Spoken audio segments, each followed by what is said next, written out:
Welcome to the Successful Nonprofits Podcast. I'm your host, Dolph Goldenberg, and friend, today we are going to have a great episode with Joey Goone. And let me just start by asking you, have you ever wondered why some events are truly unforgettable, while others are just transactions that you barely remember, not even in a month, but like in a week, you barely remember them? Well, if you were worried that the memories from your events aren't being savored and cherished and remembered even a month later, Joey Goone will share wisdom that will make your events unforgettable. And by the way, an unforgettable event is an event that sells out year after year after year because people want to make those memories. Joey is with Utopia Experience and has produced live, hybrid, and virtual events all across the nation. And he shared the secrets behind crafting extraordinary events that captivate your community. He shared those secrets with me when we were at Cause Camp together this year. So in this wide-ranging episode, we are going to discuss the 3 C's of successful events and dive into the neuroscience of truly memorable experiences. Hey, Joey, welcome to the podcast.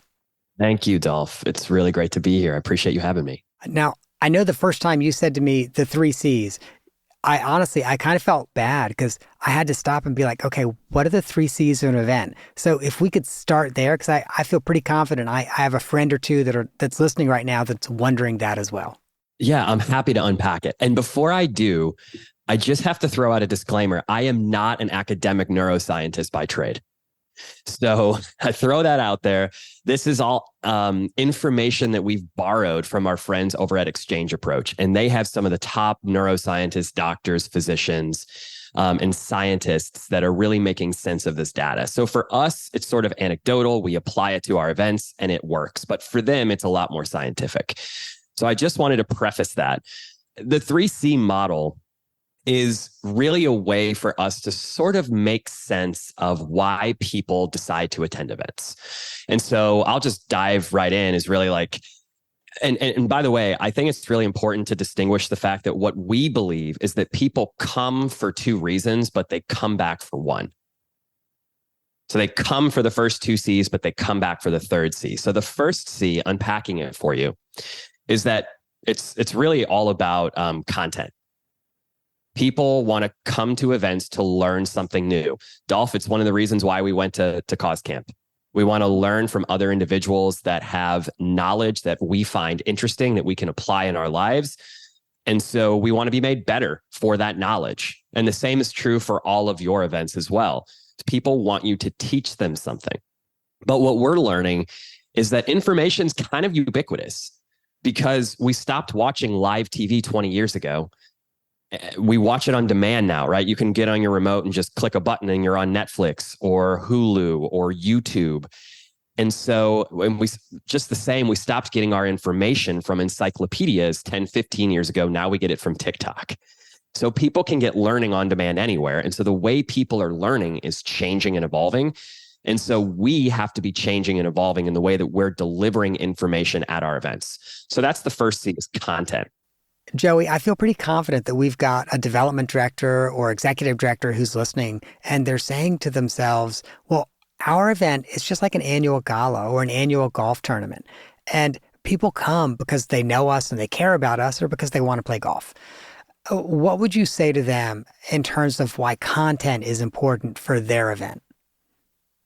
Yeah, I would pose a question back to that director of development, and I would say, how are people really falling in love with you and your mission? How are they coming to know you? And I would venture to, this is an assumption, but I think at all events, we're up there sharing a story. Maybe there's a fun to need video that's played, a mission moment video, an appeal. We're helping people understand how we're enhancing lives through their gifts. And so that is really content. So I wanted to unpack that. I think that's a great question to unpack that a little bit further, that the content is not us just standing up there reading an encyclopedia of who we are. There's multiple different types of mediums and ways we might deliver information to our audience, and a fun to need video or an appeal video or a board member or a stakeholder or a recipient standing up there sharing their personal story is one of those ways. Thank you. And I think that definitely answers that question that someone's probably asking. What about the second C? The second C is connection. And so this one, quite simply, is that people want to connect with other people and they want to network and create relationships with other individuals like them. So they want to connect with people, network, and build relationships. Obviously, I can think of lots of ways that events help people do that. Can you share some of your expertise about the ways that you've seen events not just create an open space for people to do that, but to actually actively facilitate that for people? Absolutely. Oh my gosh, Dolph, we could have an entire conversation about this. Okay, so we just produced a gala for an organization 2 weeks ago. And one of the things that we did is before we went into the live auction, we put a QR code up on the screen. And the QR code, they scanned it and we asked everyone we're going to do a 2-question survey. The first question was, how long have you been a donor of our organization? And so we showed the results in real time. So we had, LED walls in the room, which are kind of like projectors. They're just newer, neater technology. And you saw those results in real time on the screen. We've got, 30 to 40% of the room had been there for more than 10 years, which was amazing. So we asked the donors who had been there for more than 10 years to stand up so we could acknowledge them. Everyone applauded. It was great. And then we had them sit down. And we realized that also 30% of the room was there for the first time that night. That's a large demographic of individuals that we as an organization should know and have a pulse and realize that, wow, 30% of this room is here for the first time. We have a huge opportunity to bring them in deeper, right? To make them feel a part of this bigger community. How do we do that? So we had those donors stand up. Then we said, okay, you all that have been here this is your first time here, stay standing. And then we had all of the 10-year donors. We played music and we had all the donors that had been there for a longer period of time, 5 years, 10 years, 15, get out of their chairs and go high five those people, give them a hug, welcome them into the community, into the space, tell them, hey, we want you to be us, right? Like there's a reason we've been here for 5 years, 10 years, 15 years. And so what we did for those first time donors is we made them feel connected, important, and appreciated. And that's one of many ways that we can just bring that little art of connection into our events to break up the program. And it was so well received. Everyone was laughing, high-fiving. And then from there, we went into the live auction. So I love that. I have never seen that done before, and it's ingenious. What a phenomenally good idea to really build connection and bring people into the fold.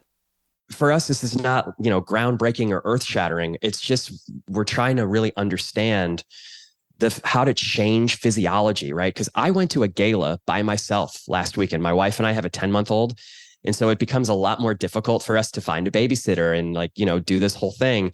But I wanted to go and support the organization. And so I'm an individual, one person walking into an event with 500 strangers. And I'm just sitting in a corner, kind of twiddling my thumbs, looking at all the silent auction items, walking around the room awkwardly. And if there was some type of connection activity like that, it would make me, as one person coming into this new community, feel a lot more comfortable. Yeah, again, I think it's such an incredible, really, really incredible idea. Do you maybe have one other unique way that many of us have not seen that helps create connection? Sure. Can I share 2 quick ones? Of course. Okay, so the first one is consider doing a red carpet for your grand entrance. Just have a camera there. So we're repurposing the red carpet. We're not just taking pictures on the red carpet. We're actually recording video. And we did this a couple months ago for a school. It was a private school. And so we had the kids' favorite teachers as the MCs on the red carpet holding microphones, and they're interviewing the parents as they come in. And we asked the director of development and the directors of advancement at the school, what are the most pertinent questions that you want us to gather? What's the most important information for you? And they said, well, of course, the admissions office wanted to know how many kids do they have and how old are those kids so we know when to bring them into our community. So of course, we asked those questions, but not before we peppered in other questions. What do you love? Am I your kid's favorite teacher? Be honest, making them feel warm and comfortable. And then we asked, how many other kids do you have? Do they want to come to our school? Oh my God, that's great. We'll have someone reach out.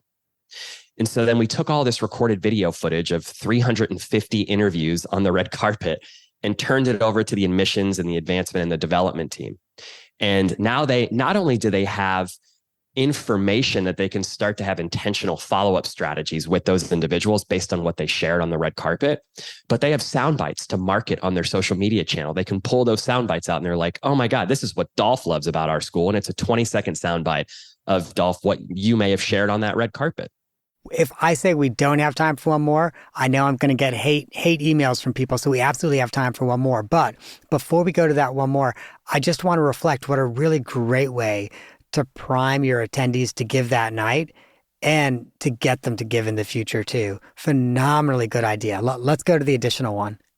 So this is the one that I wish we had at that event last week that I attended, because the cocktail hour for me is the most awkward part, because it's just 500 people for an hour drinking cocktails. And I was one glass of wine and I wasn't planning on getting trashed, right? So my social confidence wasn't where it would have been if I had 2 or 3 glasses of wine. So I just wanted someone to like envelop me into the community. And here's one way we recently did it with one of our organizations.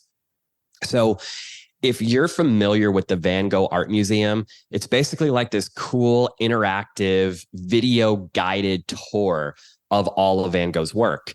We did that at a gala. And so we had these huge display walls in the ballroom, and we had 4 of them. And each display wall was the story of a family whose lives had been enhanced by the gifts from the donors. And each of those 4 display walls highlighted the 4 different programs that the nonprofit offers. So what we did is when the donors walked to the registration table, or donors, prospective donors, attendees, they walked to the registration table and we gave them a color. And we said, listen on the loudspeaker, the PA system, we're going to call you by color. So the blue group was the first group, and it was 20 to 25 donors in a group. And we had volunteers guide them through this interactive, immersive video experience with 4 different 1.5-minute long videos. And those volunteers were answering questions and helping them understand those various programs and who these kids are and where the kids are now in their lives because of the work that was made possible by the donors. So they got through this guided tour and they were laughing. Groups of 20, 25 people. They're laughing, they're crying, they're hugging. I've never seen so many people in a space just become so empathetic and so vulnerable that quickly. That we created psychological safety at speed and scale by breaking them up in smaller groups of individuals, because it becomes that much more easy to relate to other individuals. And so after that, then we led them into the cocktail area. It took us about 45 minutes to get 300 people through that guided tour. But there's so many different ways that we can do that. And, what we know about that experience is that when the director of development called the donors on Monday or Tuesday and said, I want to learn more about you. Why'd you come? How can we continue to engage you? They're like, I've been to so many galas. I've never seen anything done like that. And that's what we want to create for our nonprofits. As I think about what you just described, it also creates a shared experience for everybody when they walk into the cocktail party. And so instead of, the questions being, how was traffic today? I got stuck on the highway. How did you come? You're able to have conversations about this shared experience that everybody just went through before hitting the floor of the cocktail party. Again, what a phenomenally good idea. Dolph, if you want to take it one step further, like what we did at this event, is we brought the families, the stars of those videos, into the room after everyone had been seated into their seats before the program began. Wow. So those families were there to network and shake hands with the donors. And the families were magnified. Their presence was incredible because they're like, oh my God, these are celebrities. We're seeing them through the screens, and boom, they're there. Yeah. Wow. That is truly, truly phenomenal. So I see how you're creating connectedness and connection. What about that third C? The third C is the reason people come back. It's not oftentimes the reason people come, but if you nail the third C, they're going to want to come back over and over and over again. And it's community. Community. And so what's interesting is that, typically like intentional and purposeful nonprofit organizations stop after the first 2 C's. And they do those two things and they do those two things well. But the primary focus, typically when we sit down with one of our, CEO, executive director clients or director of development, we ask them, what's the most important objective at your event? And they say, well, we want to raise more money. I'm like, okay, besides the raising money, what's most important? We want to connect people to the mission. And the first two C's do that. They're going to help you raise more money. They're going to help you connect people to the mission, but they're not going to make people fall in love with you indefinitely and make it a forever thing. And that's what community is there to do. And we have to connect people to the deeper transcendent purpose, to vision, the deeper meaning. How are we changing the world and the community together as a group, a group in solidarity here to leave the planet better than we found it. And I'm going to ask you, can you give some real life examples of ways you've seen organizations use their event to build community? Sure. Yeah. So I was actually a donor at an event, and they played this video of a little girl. Her name was Hannah. She was 8 years old, and she had a terminal illness. And it was a wish organization. It wasn't the national group that everybody knows. This was a different group that is local. And anyway, we're there. There's 150 of us in the room. This video plays with Hannah's story. And all Hannah wants to do is go see the Taylor Swift concert. And so after that video plays, it's 2.5 minutes, everyone there's not a dry eye in the room. We are bawling because it shows her journey the last 4 years that she's been struggling with cancer as a little girl. And all she knows is the four walls of the hospital, but she's so happy and she's so resilient and she's so powerful and poised and positive and still an optimist. And that touched us to our core in a way that nothing in my life ever really has touched me at an event in the way that this did. But here's what really made that part of the community and all of us come alive is they had blank note cards in front of us and they asked us to write a letter to her and her family. So we did. And we all wrote words of love. We were sharing, what do you write? Oh my God, what are you going to tell her? Let's make sure we're telling her this and that. And words of endearment and love and connection. And like, we're here for you, a group of 150 strangers that have just now fallen in love with you. And they sent the letters to her family. And 2 months later, they sent us a video of her getting that concert experience, because after we wrote those letters, heck yeah, we as a group of donors raised enough money for her to go to that experience. And we got the video texted to us, a 2-minute video of her living that concert, meeting Taylor Swift, reading our letters on her couch with her family and her family crying. And so they closed the impact loop. And I shared that story on stage at Cause Camp, and I started to cry when I was speaking. And I just shared with the audience, this happened 8 years ago. Wow. 8 years ago. And I'm still crying about what they did for me. Yeah. And I don't mean that to sound selfish. I mean, like, I gave a gift to Hannah because I wanted to do something for her, but the organization actually served me. Right. And that is a beautiful thing right there. Right. And part of what you just shared, which I think is so powerful, is instead of the organization just sending you a letter saying, thanks for giving, and, then we'll see you again at the event next year, they closed the loop. They said, we told you about Hannah. Here's the difference you made in Hannah's life. And that's powerful. Yeah. And unfortunately, she didn't make it. She passed away a couple weeks after her wish. But the impact of that connection to that little girl still lives with me and will live with me for the rest of my life. Oh my gosh. Wow. It's almost impossible for me to pivot from there, but I have to. And so I'd like to ask you about the science of it, because I know you've shared with me that this is all based in science. Yeah. So neuroscience-y things. I love it. So this is, yes. So the brain is essentially divided into 3 parts. So let's unpack the neuroscience, because everyone is, if you start to dabble with neuroscience, you understand the importance of creating psychological safety. So the brain is divided into 3 parts. And by the way, this is based, you could Google this. It's based on the triune model of the brain, which was first presented by neuroscientists and doctors in the 1970s. And it's just one of many ways to make sense of how the brain is organized into different systems and areas. And so I want to make this super simple. But basically, if you hold the front of your head in between like where your third eye chakra is, in between your eyes, that's where your prefrontal cortex is. And also the outermost layer of your brain, pretty much all the way to the back of your brain, is your neocortex.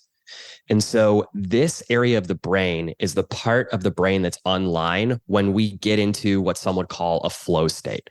It's like when deep thinking and reflection and learning happens, this part of the brain has to be online for that to happen. It's like time falls away. 8 hours go by when you're doing something you're passionate about, like Dolph, maybe writing a book for you. And time just melts. It's just gone.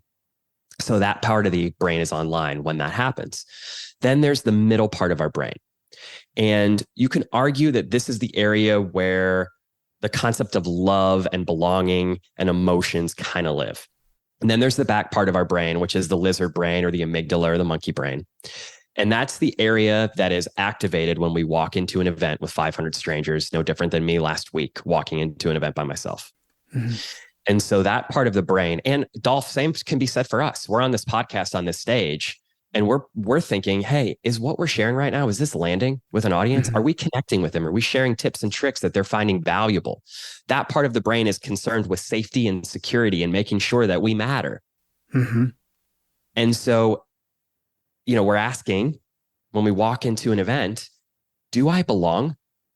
And can I be myself with this group of people and still fit in?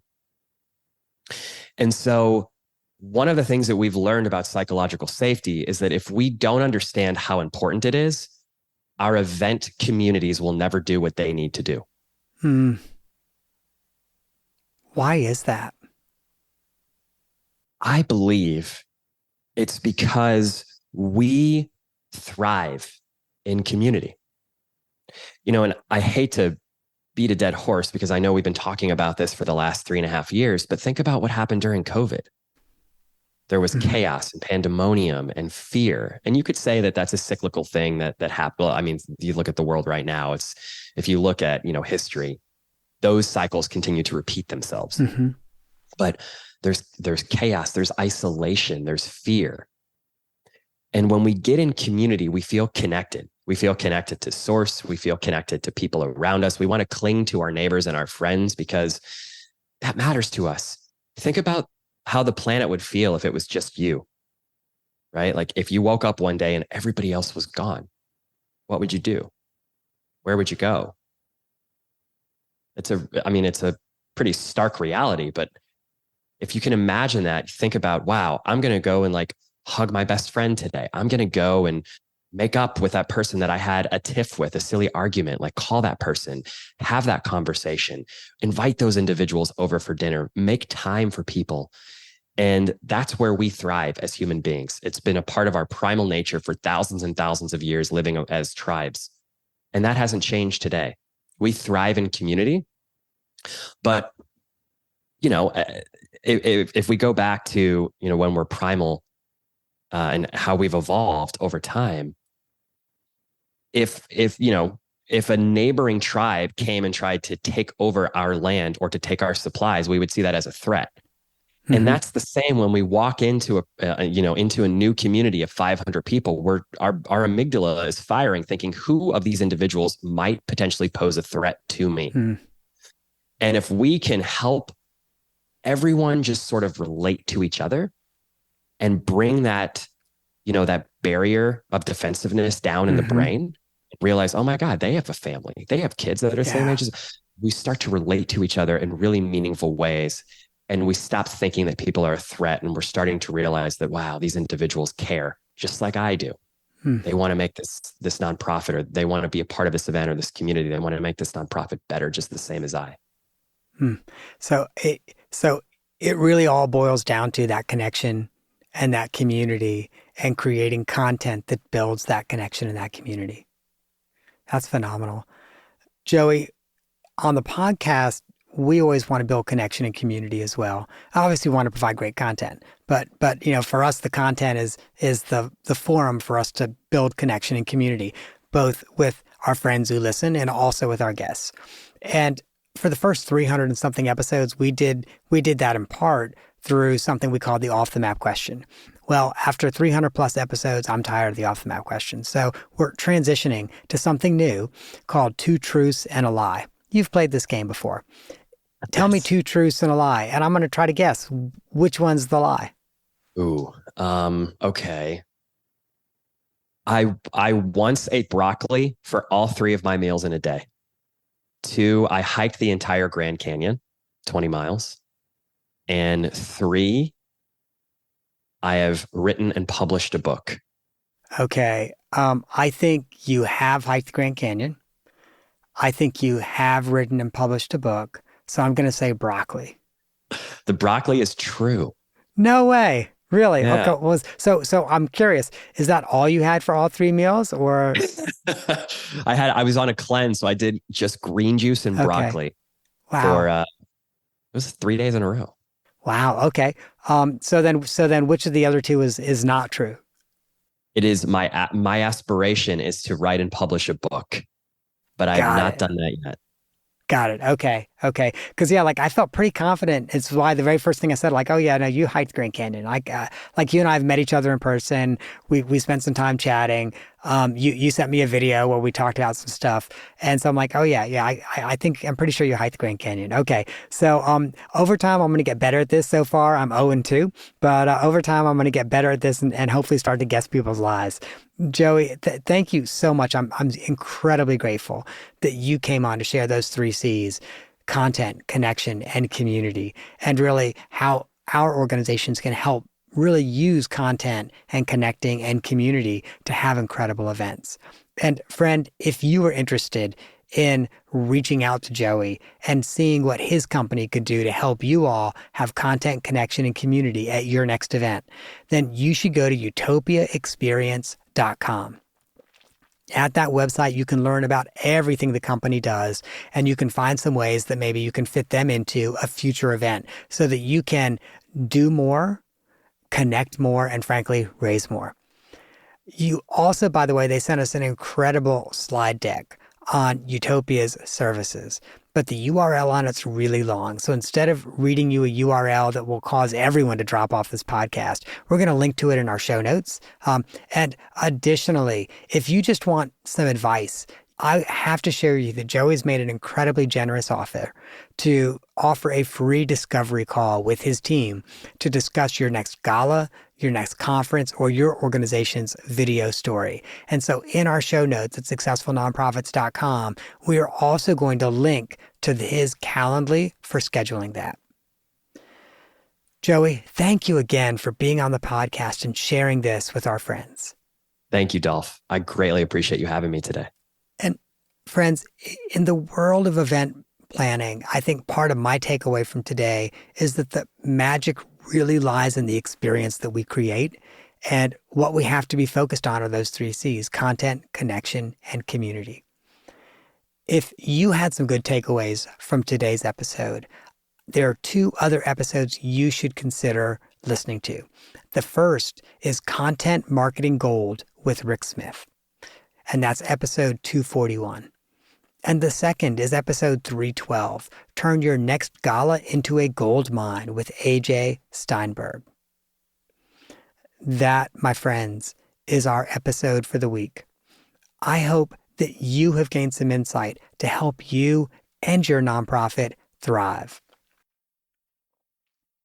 And you know, friends, the lawyers make me do a disclaimer in every episode. So here goes. I'm not an accountant, an attorney, nor a neuroscientist.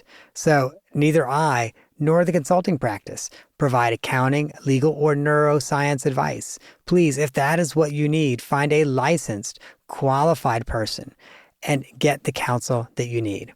Now, if you need an attorney or an accountant and you're not sure who to reach out to, please, you can always reach out to me and I can help you figure out what specialty would be best for you. And if I know someone in your area, I'm happy to make a connection. If you need a neuroscientist, unfortunately, I probably am not going to be much help in helping you figure out what type of neuroscientist you want to reach out to.